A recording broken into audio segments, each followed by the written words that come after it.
What can you do to improve your investment portfolio in 2026? Happy New Year, everybody.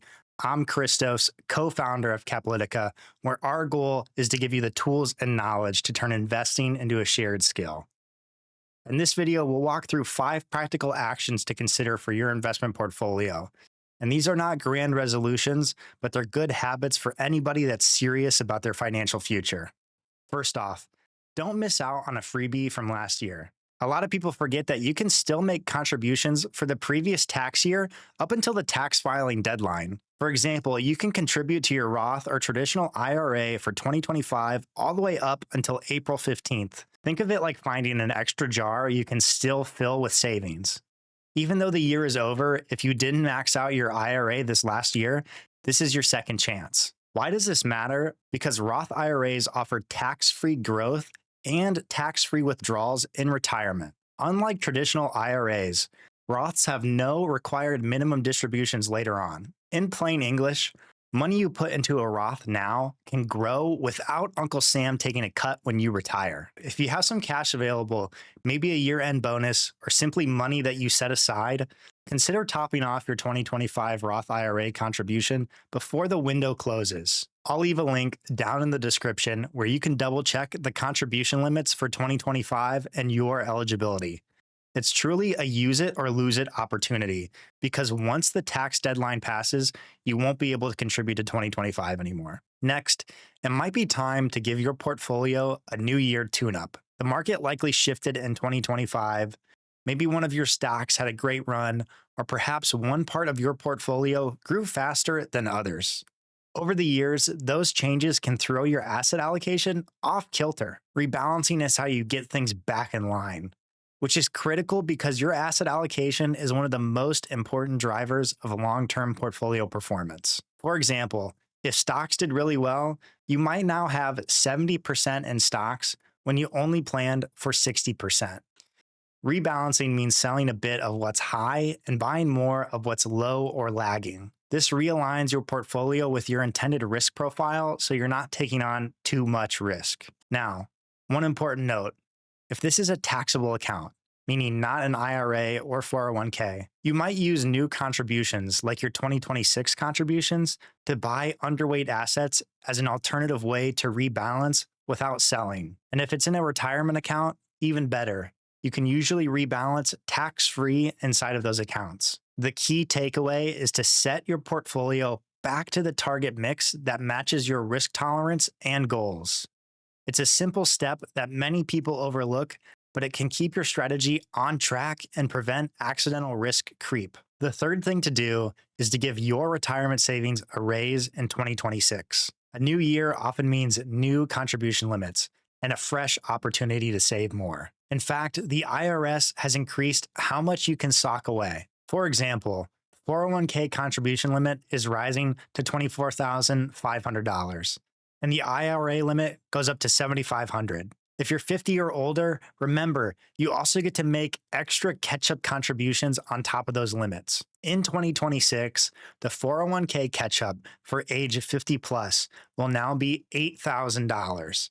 Meaning folks 50 plus can now put in a total of $32,500 to their 401k this year. And for IRAs, the catch-up is $1,100.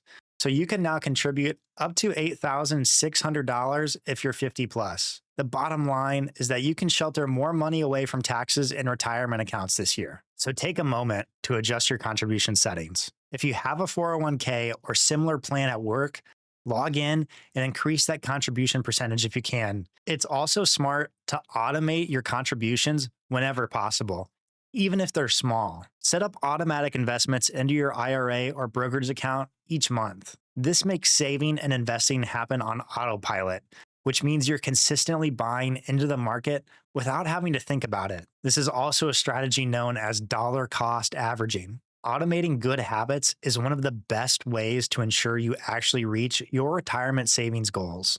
Early in the year is the perfect time to do this before life gets busy. Lastly, double check any retirement plan changes or benefits you might have overlooked. Did your employer start offering a Roth 401k option or increase their match? Are you eligible for an HSA if you have a high deductible health plan? Essentially, align your savings plan with the New Year's rules and your personal situation. If you start strong in January, you'll build momentum for the rest of 2026. The fourth item on our list is to give your overall investment strategy a checkup. Over the last year, your life might have evolved. And even if it hasn't, the world around you has. Early in the year, take a step back and ask yourself, does my current portfolio still match my goals, timeline, and risk profile? If you're decades away from retirement, this might simply be a sanity check. You likely can stay the course with a growth-oriented portfolio, but make sure that you're comfortable with the ups and downs that you experienced in 2025. On the other hand, if retirement is getting closer, say within 5 to 10 years, or you're already retired, you'll want to pay extra attention here. Also, think ahead to any retirement milestones coming up for you in 2026. Turning 50, you'll unlock catch-up contributions. Turning 73, RMDs from traditional IRAs and 401ks begin. So it's smart to plan how you'll take them and how they fit into your tax or charitable giving strategy. Or maybe 2026 is your retirement or semi-retirement year. If so, now is the time to map out your withdrawal plan, which accounts you'll draw from first, and how portfolio income, Social Security, and part-time work will fit together. The key is to start prepping early. Even for those not near retirement age, life happens. Did you have a significant change last year? Maybe a new child, paying off a mortgage, a job change, health issues, or even an inheritance. Any of these can warrant adjusting your investment plan. For example, paying off a mortgage might free up cash flow that you can redirect into investments. Or a change in health or family situation might mean revisiting insurance or estate planning. Not exactly a portfolio move, but essential for financial planning. The new year is a natural time to update beneficiaries on your accounts or rebalance how much you're investing versus how much you're keeping in cash. Finally, let's talk about mindset and discipline. In the coming year, there could be inflation, interest rate surprises, or even intense geopolitical events. Who knows what 2026 will bring? Rather than trying to predict or react impulsively to each development, the best thing that you can do is stick to your well thought out plan. Consider this a reminder to avoid being swayed by short-term noise. It's tempting to watch every headline or market swing and feel like you need to do something. But often the right move is to stay the course. Remember, short-term market corrections are normal. If you've built a sound portfolio strategy that's diversified, aligned with your goals and risk tolerance, then you don't want to abandon it just because of a bit of turbulence. Maintaining perspective and patience will serve you far better than trying to time the market's next move. In other words, don't try to jump in and out of the market, guessing when it'll rise or fall. Even professionals struggle to do this. Instead, focus on your well thought out plan. Also, revisit the why of your investment plan. Are you investing for a retirement that's 5, 10, or even 30 years away? If so, what happens this week or this month is far less important than the long-term trend. It can also help to recall that markets have always been unpredictable in the short run. We can't reliably forecast what 2026 will do, but we do know that historically, staying invested through the ups and downs has been a winning strategy for long-term investors. The start of the year is a great time to reaffirm this to yourself. If you find yourself worrying about a volatile day or a scary news piece, take a deep breath and remember your asset allocation is designed to weather storms. If you have an investment policy statement, which is a document stating your strategy and rules for your portfolio, refer back to it when you're tempted to deviate. And if you don't have one, simply writing down your plan and guidelines can help impose discipline. By focusing on what you can control,